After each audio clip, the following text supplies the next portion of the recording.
estudantes do nono ano, estamos começando mais uma aula de língua portuguesa. Professor Wagner hoje com vocês para a gravação da aula de língua portuguesa do nono ano. Como acontece sempre, vocês precisam deixar o material de vocês separado aí, caderno ou folhas para anotação, lápis, borracha, caneta, apontador e também um dicionário aí que será muito útil nesta aula de hoje. Coloquem também a data de hoje e o número da aula e também ali a disciplina língua portuguesa. Vou deixar um tempinho para vocês fazerem isso e eu já retorno.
Anotaram tudo certinho?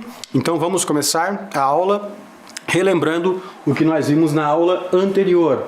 Só para recordar aí, nós trabalhamos com a diferença entre fato e opinião. Eu trouxe a tabelinha ali mostrando para vocês como é que se diferencia fato de opinião. Fato é algo que corresponde à realidade, é algo cientificamente comprovado, né? E a opinião é a maneira como se vê o fato, a maneira de julgar, de ver, de pensar aí. O fato, certo? Trabalhamos também com alguns gêneros de texto que pertencem aí ao campo dos textos mais ligados à opinião, né? Textos de opinião. Falamos sobre carta do leitor, falamos também sobre o artigo de opinião, ok? Então foi basicamente isso que vimos na aula anterior. Pequenos detalhes que fazem toda a diferença, né? De olho nos textos, antes, durante e após a leitura, né? É importante prestar atenção ao que vem antes da leitura, ao que aparece durante a leitura e também ao que vem depois dela. Tudo isso interfere nesse processo aí de compreensão e interpretação de textos, certo? Então vamos agora para o que nós veremos na aula de hoje. Antes ali os modelos para vocês acompanharem. Ok?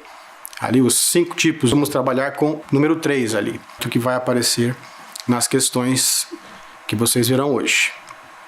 A forma como vocês deverão preencher, logicamente em casa vocês não vão preencher, mas em uma eventual avaliação é assim que se preenche. Preenche por completo ali o retângulo. A forma correta é a primeira ali, ó. Ok? Utilize sempre caneta azul ou preta. Leia atentamente a resposta antes de transcrever. Há somente uma resposta correta para cada questão. Observe atentamente as instruções, preencha o campo da resposta correta por completo e evite rasuras ou erros.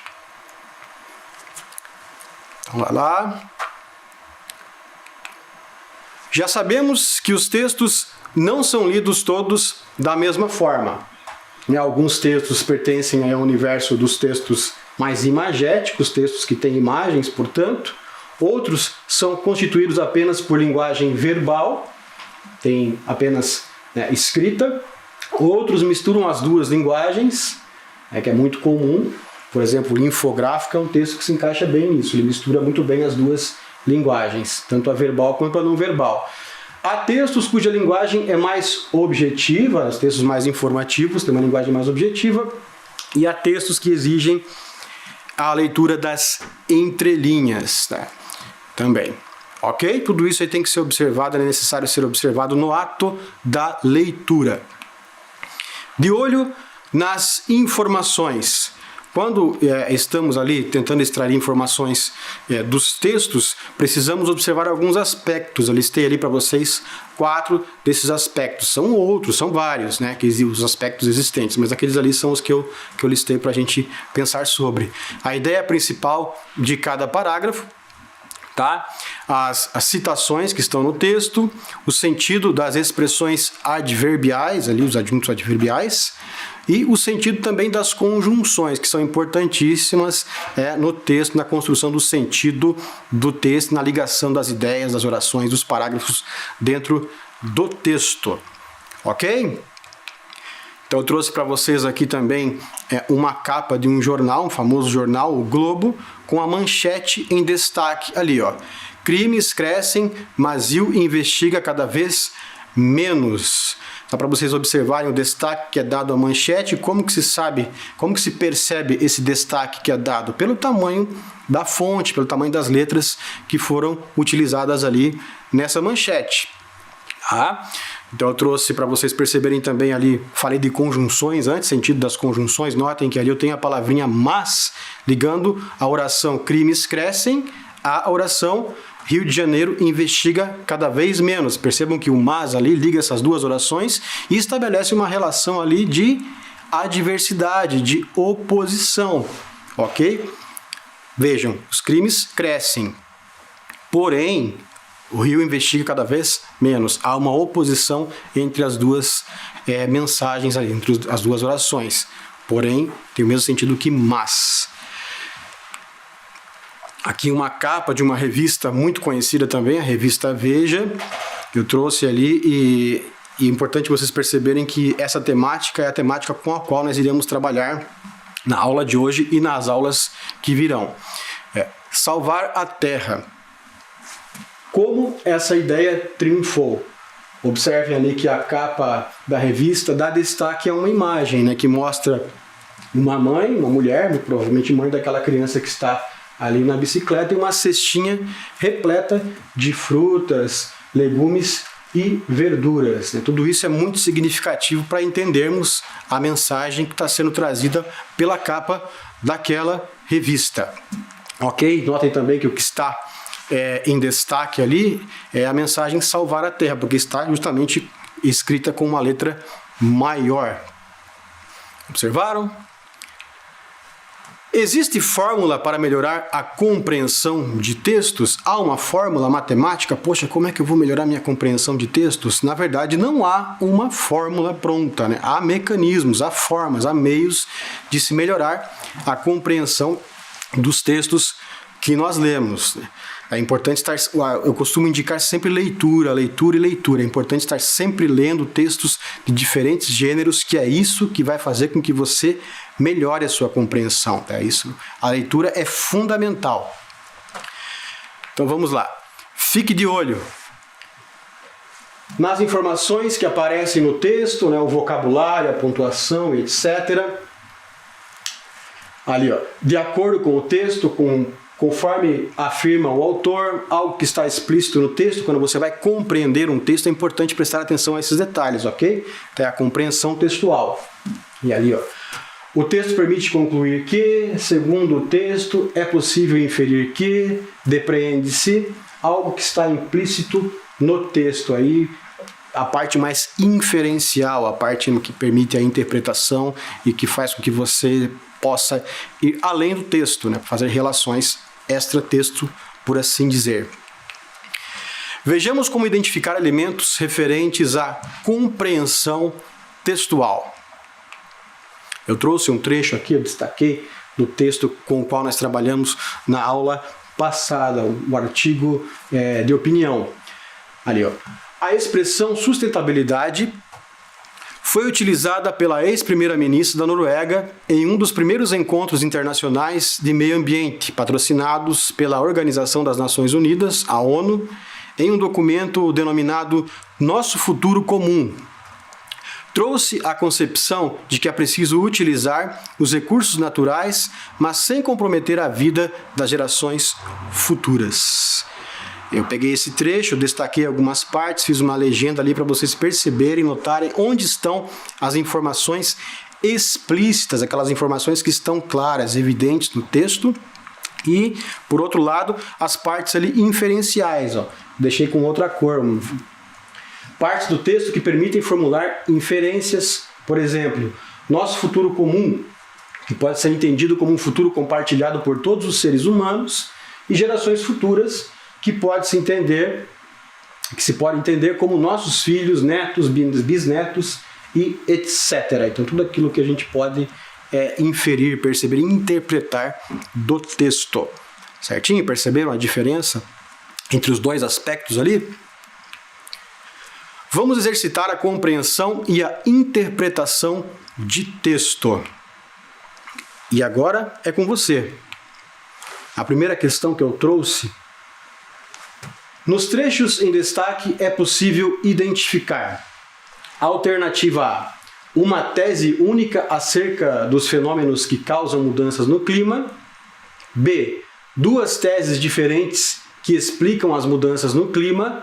C, uma tese que explica o aquecimento do planeta e outra que trata do resfriamento dele. Ou D, uma tese única que defende a ideia de que não há mudança climática alguma. Um trecho ao qual a questão se refere é aquele ali, ó. Não por acaso, o último relatório do Painel Intergovernamental de Mudanças Climáticas, IPCC, sigla em inglês, de 2007, aponta o dióxido de carbono como um dos principais vilões do aquecimento global e recomenda que as emissões sejam reduzidas à metade. Em outro trecho, sabe-se que o outro fator de influência nas mudanças climáticas é a atividade solar. Os cientistas monitoram o Sol há pelo menos 4 séculos. Então, leiam atentamente esse trecho que eu acabei de ler com vocês, leiam novamente, é importante ler mais de uma vez, analisem cada uma das alternativas, escolham aquela que você julgar correta e daqui a pouco eu retorno com a correção e o comentário.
Conseguiram identificar a resposta correta? Perceberam?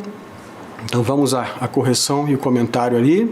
Alternativa B, duas teses diferentes que explicam as mudanças no clima. O artigo trouxe essas duas teses, deixou bem clara essa visão divergente entre alguns cientistas. Não há consenso em relação a esse assunto. Esse é o ponto ali. Então veja, no primeiro trecho há um pensamento acerca dos motivos que ocasionam o aquecimento global e no segundo trecho há um outro pensamento, ok? Então por isso que, olha, duas teses diferentes que explicam mudanças no clima. Não pode ser a uma tese única acerca dos fenômenos que causam mudança no clima, porque não se trata de uma tese apenas, como eu já disse.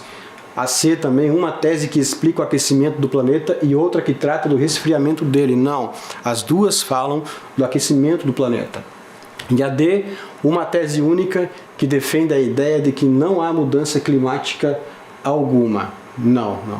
São duas teses que falam e tratam do mesmo assunto, né? Há uma mudança climática.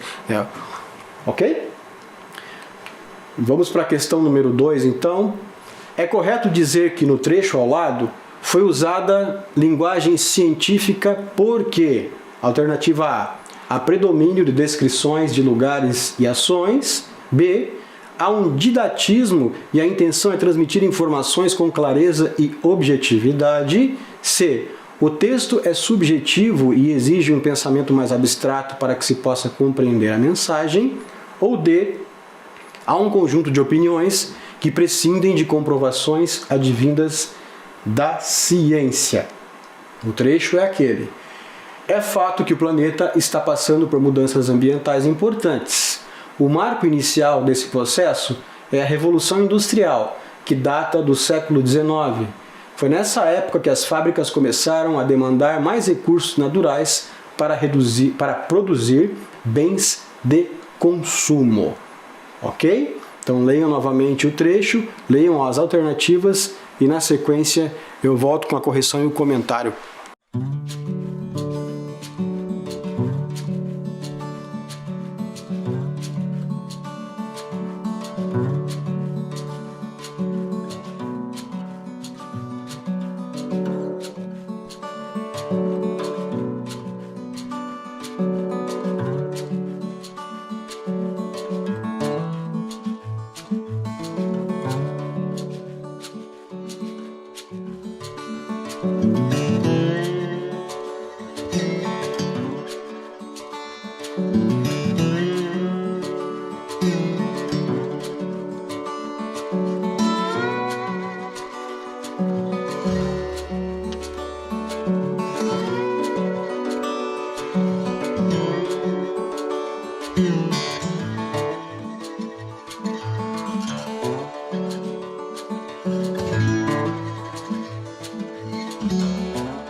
Conseguiram chegar à resposta? Foi fácil, foi difícil?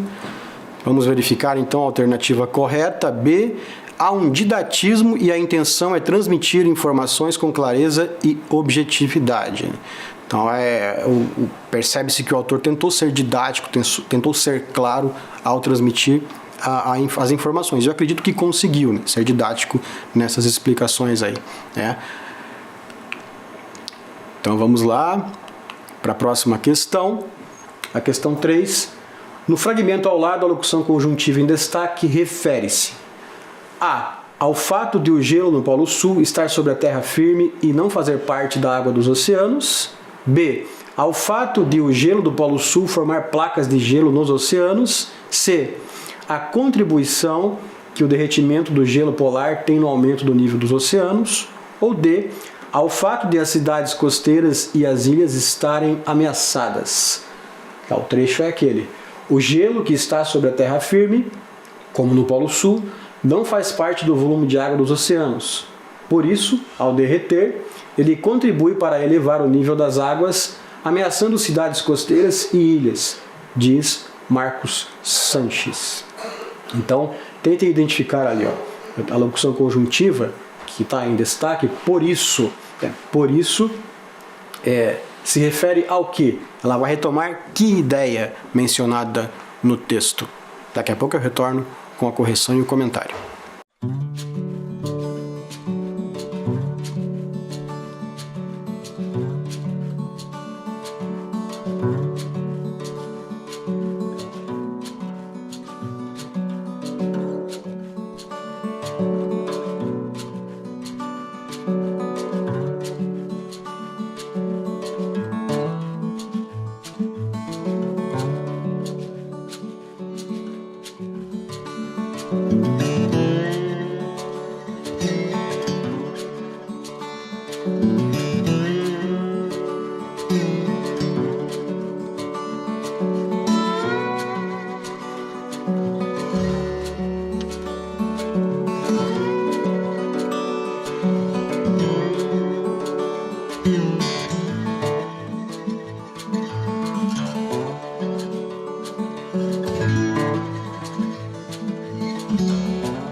E aí, conseguiram? Vamos checar então a resposta. Alternativa C, a contribuição que o derretimento do gelo polar tem no aumento do nível dos oceanos. Notem ali, o gelo que está sobre a terra firme, como no Polo Sul, não faz parte do volume de água dos oceanos. Por isso, por essa característica do gelo, entendem? Então, a resposta correta é a C, por conta disso aí. Ele retomou uma ideia mencionada anteriormente, né? Vamos para a próxima.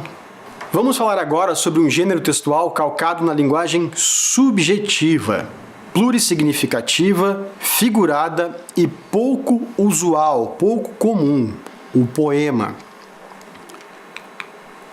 Você sabia que poema e poesia não são sinônimos? Muita gente confunde e acha que são a mesma coisa. Não são a mesma coisa não, e eu vou explicar por quê. Você sabe qual é a diferença entre esses dois termos? Faz ideia do porquê que poema e poesia não são necessariamente a mesma coisa? Então vamos lá. Poema. Texto composto por versos que pertence ao rol dos textos literários. Os versos do poema podem ou não conter rimas. Diferentemente da prosa, que é escrita em texto corrido, o poema é escrito em versos que formam estrofes. Outro detalhe importante, poema não precisa necessariamente ter rimas. Essa é uma outra característica. É muito comum que existam rimas no poema, mas também existem poemas que não usam rimas na sua construção. Poesia. Conteúdo marcado por plurissignificação, ambiguidade e estranheza. Então, qual que seria a diferença? Perceberam a diferença entre um e outro? Não ainda? Eu vou tentar explicar, tentar ser mais claro. O poema é o gênero, é o texto, é a forma. A poesia é o conteúdo que existe nesse texto. Pode-se dizer que a poesia até em textos narrativos. Pode-se dizer que há poesia em músicas, e é muito comum que exista poesia em músicas. Numa frase, num pôr do sol, pode haver poesia. Numa paisagem. Perceberam como a poesia é mais ampla? Ela não se restringe ao poema. Eu trouxe para vocês um poema aqui de um poeta amazonense. Não é muito conhecido, mas é um poeta excelente, chamado Tiago de Mello. O Silêncio da Floresta. tem consistência física, especialmente doce, o silêncio noturno da floresta. Não é como o do vento e vastidão, cujos dentes de neve morderam a minha solidão.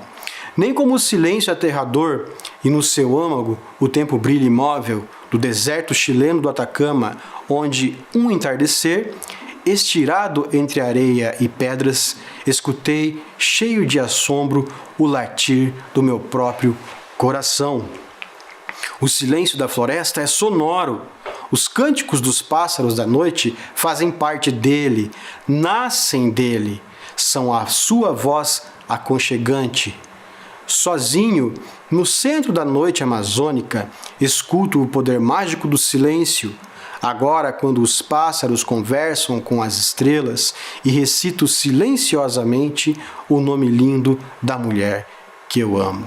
Tá aí o Tiago de Mello, autor do poema O Silêncio da Floresta. Percebam que o poema é um texto para ser lido com mais calma, com mais tranquilidade. Até para ser compreendido é preciso parar, analisar, ler os versos, refletir, abstrair, fazer relações. Então a leitura do poema pressupõe isso, pressupõe mais tempo, mais calma, para que ele possa ser lido e entendido. E a compreensão é diversa. Uma pessoa pode ler um poema e entender de uma forma, outra pessoa ler e entender de outra forma. É normal que aconteça isso em contextos de linguagem poética. Questão de número 5. A sinestesia é uma figura de linguagem que consiste em juntar elementos que expressam diferentes percepções sensoriais: visão, olfato, paladar, tato e audição. Em qual dos versos abaixo temos a presença de sinestesia? Lembrando aí que esses elementos referentes às percepções sensoriais são os 5 sentidos humanos. Então as alternativas são essas 4. A. Sozinho no centro da noite amazônica. B. Estirado entre areia e pedras. C. Tem consistência física, espessamente doce, o silêncio da floresta.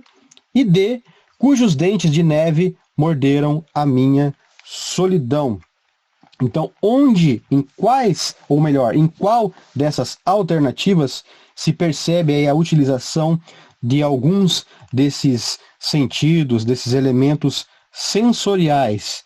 Analisem, leiam cada um dos versos, cada uma das alternativas, e daqui a pouco eu retorno com a correção e com o comentário dessa questão.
E aí, conseguiu identificar em qual das 4 alternativas foi utilizada a sinestesia? Então vamos à resposta. Alternativa C. Tem consistência física, espessamente doce, o silêncio da floresta. Notem que quando se fala ali em consistência física, há uma referência ao sentido do tato, né? Para você perceber a consistência, geralmente você toca, certo? E espessamente doce, há uma referência ao sentido do paladar. Notaram? Ali. E o silêncio da floresta se refere aí ao sentido da audição. Por isso, nesse verso, foi utilizada a figura de linguagem conhecida como sinestesia. Certo? Então vamos agora aqui para a resposta correta. Mais uma questão, a questão de número 6. A palavra em destaque na estrofe ao lado significa alternativa A, ameaçador, alternativa B, impressionante, alternativa C, aprazível ou alternativa D, singular. Então ali o verso, né? Nem como o silêncio aterrador, no seu âmago o tempo brilha imóvel, do deserto chileno do Atacama, onde um entardecer estirado entre areia e pedras, escutei cheio de assombro o latir do meu próprio coração. Então a palavra ali em destaque, aterrador. O que ela significa? Qual das alternativas ali tem um sinônimo para a palavra aterrador? Pensem sobre essa questão. Daqui a pouco eu volto com a correção e o comentário.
Então vamos checar qual que é a resposta correta.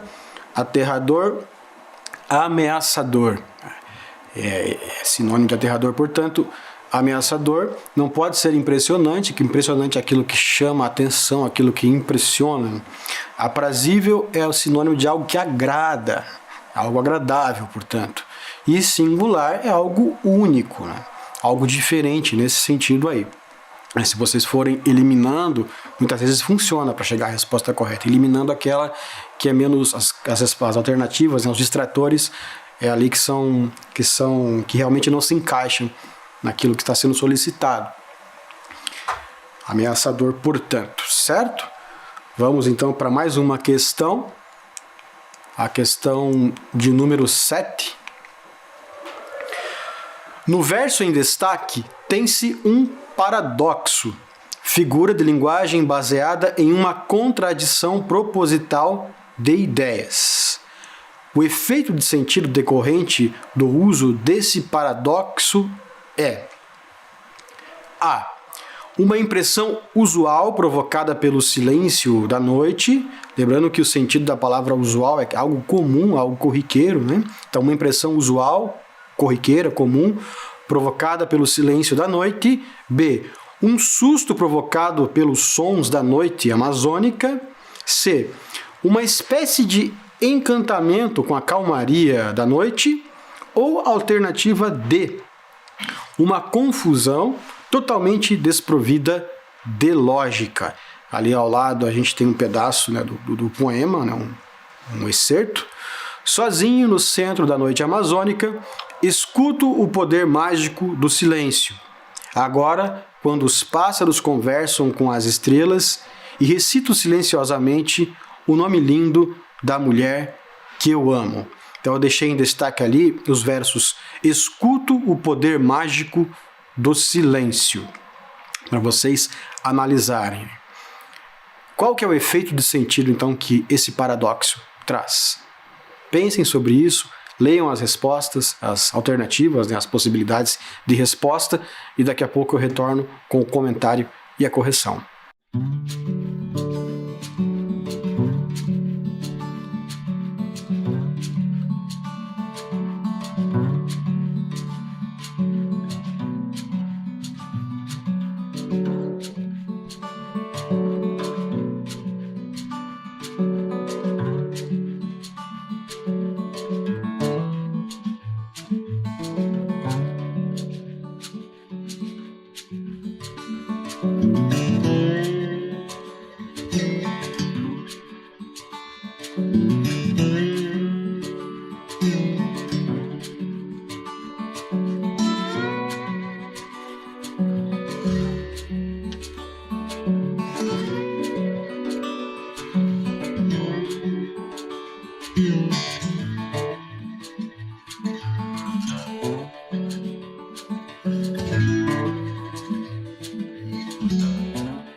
Então vamos checar qual que é a resposta correta.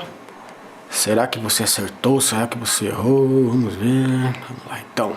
Alternativa C, uma espécie de encantamento com a calmaria da noite. Né? Percebe-se que o eu lírico, tá? Só para destacar o que é o lírico é a voz que fala na poesia. Né? Nem sempre é a voz do poeta. Né? Um determinado poeta pode escrever um poema, vamos pensar assim, o poeta está triste e ele escreve um poema, né, em que ele está alegre. Então o eu lírico está alegre, é diferente do autor do poema, não são a mesma coisa. O eu lírico é uma entidade independente de quem escreve o poema, mais ou menos essa a ideia.